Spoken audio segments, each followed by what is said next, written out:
আর ছোট্ট দেহখানি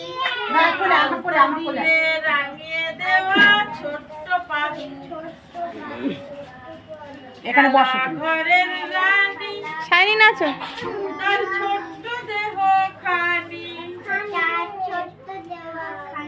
আলতা দিয়ে রাঙিয়ে দেওয়া মুখে হাত দিচ্ছ না।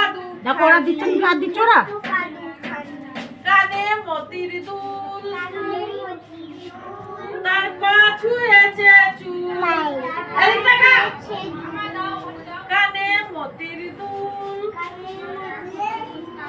তার পা ছুঁয়েছে চুল এ দেখো হাতের মুঠোয় ধরা আছে টাটকা গোলাপ ফুল এ টাটকা দাও তো।